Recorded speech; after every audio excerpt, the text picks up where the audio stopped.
How do you think you'll be trusted by others after that? Why do you think anyone will help Delhi after you didn't help others over Ukraine? Thank you. First, I would urge you to get the factual position accurately. That I come in one conflict because it will help me in conflict too. That's not how the world works.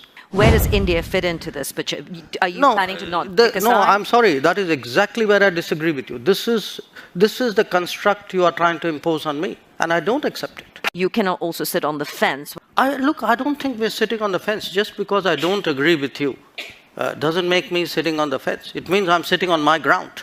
Dr. Jaishankar, with the Indian government essentially ignoring war crimes in Ukraine, not condemning Russia, not doing sanctions, you then expect, I'm totally sorry, I know what I do, with India counting on global support for in its struggle with China, its issues with China. How do you think you'll be trusted by others after that? Why do you think anyone will help Delhi after you didn't help others over Ukraine? Thank you. You know, it's an interesting question which you might, I mean, not you, meaning you personally, but people might want to ask themselves, because if I were to take Europe collectively, which has been singularly silent on many things which were happening, for example, in Asia, you could ask, why would anybody in Asia trust Europe on anything at all? So here's the take. I don't think, I mean, first of all, I think you're mischaracterizing our position, where they have, for example, when Bucha happened, we condemned Bucha, and we actually asked for an investigation into Bucha. In terms of what is happening with the Ukraine conflict, our position is very clearly that we favor an immediate cessation of hostilities. It's not that we've ignored it, unless you call phone calls to Putin and Zelensky as ignoring something. So first, I would urge you to get the factual position accurately. Secondly, in terms of the connection you are making, look, you know, we have a difficult relationship with China. We're perfectly capable of managing it. It's, if I get global understanding and support, obviously it is of help to me. But this idea that I do a transaction, that I come in one conflict because it will help me in conflict too, that's not how the world works. So a lot of our problems in China have nothing to do with Ukraine, have nothing to do with Russia. They predate it. And there are, I mean, if we are getting into who is silent on what issue at what point of time, I could point to a whole lot of issues on which, as I said, I mean, Europe has sort of held its peace. So, I mean, it's a great polemical point you made. So I take it in that spirit. I think as a follow-up to that, a lot of the noises I've been hearing, both in the United States and here in Europe, is on a similar train, that you have a problem with China on the border. It's been going on for decades now. It is getting worse. What position does that leave you in when it comes to seeking support if further incursions are done, further skirmishes happen at the border or within the border, to kind of echo what's happening in Ukraine in terms of sovereignty issues that are being raised? Sorry, do you mind if I interrupt you here? No, please do. But I want to come back to a question, the crux of the question, which I asked a few people in the political circles, in the financial circles. What's your big question? And one of the foremost geopolitical strategists on Wall Street sent me this question for you. Mm-hmm. And the question is simple. If and when the choice comes down to it, not today, not tomorrow, but in the future, and she strongly believes it will, for India, will it become, in terms of support, the US or China? And that will be kind of a defining moment that comes out of the situation that we face with Russia right now. Look,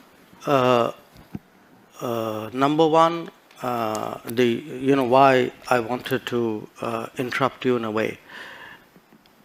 I mean, I'm partly reacting to the previous observation. You know, somewhere Europe has to grow out of the mindset that Europe's problems are the world's problems. but the world's problems are not Europe's problems. That if it is you, it's yours. If it is me, it's ours. I think that's something, and I see, reflections of that. Again, in terms of, there is a linkage today which is being made. A linkage between China and India and what's happening in Ukraine. So come on, guys. I mean, China and India happened way before anything happened in Ukraine. So the Chinese don't need a precedent somewhere else in the world on how to, engage us or not engage us, or be difficult with us or not be difficult with us. So as I said, I just see this as frankly a not very clever argument, a very self-serving one.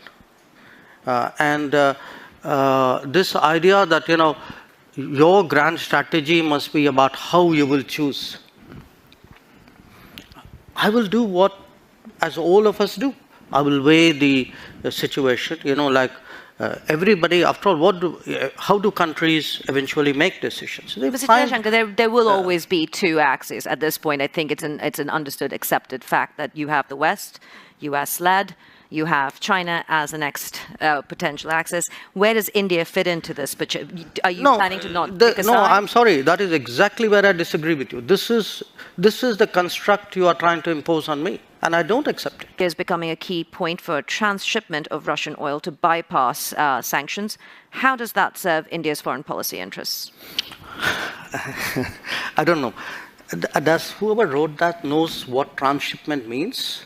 Well, transshipment is when you get it. No, when you get it and you sell it to somebody else. I have not even heard of anybody in India thinking along those lines. So yes, we do buy. So you're saying the Wall Street Journal report is inaccurate that they're quoting? Politely, yes. Okay. So I can say it less politely, but not a conduit to any Russian oil transactions. No, not. Listen. Please understand the oil markets. There's an enormous shortage of oil. There's a physical shortage of oil. Getting access to oil is difficult. A country like India would be crazy to get oil from somebody and sell it to somebody else. This is nonsense. What will or what is India's position on the world stage? Because if you want to talk about 1/5 of the world's population, you cannot also sit on the fence when it comes to foreign policy matters. Non-alignment isn't plausible if you want to take your position on the world stage. What does it look like with 3 years of your government left, approximately? And what does of this term? Of 2 years, actually. Oh, 2 years. Yes.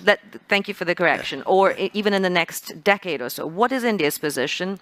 Sitting on the fence is not an option to be a world leader. I don't think we're sitting on the fence. Just because I don't agree with you doesn't make me sitting on the fence. It means I'm sitting on my ground. And my ground is actually, what are the big challenges of the world? Okay, big challenges of the world are climate change. I think I'm very critical to the solution. I can be an exemplar. I can be actually an arena for an enormous leapfrogging of green technologies. Look at terrorism. Look at the emergence of a world order. Look at security. Look at sustainable development goals. You take any and all of the big challenges of the world, some part of the answer either comes out of India, can be contributed to India. And again, I hate to say, it's a bit like a broken record, but look, a lot of things are happening outside Europe. We have, partly because of climate change, for a lot of humanitarian, natural disasters, humanitarian responses. In our part of the world today, a lot of people look to us to help out. The days when they expected Europe to come, which Europe did at the 2004 tsunami. The difference today is nobody's even thinking of that anymore.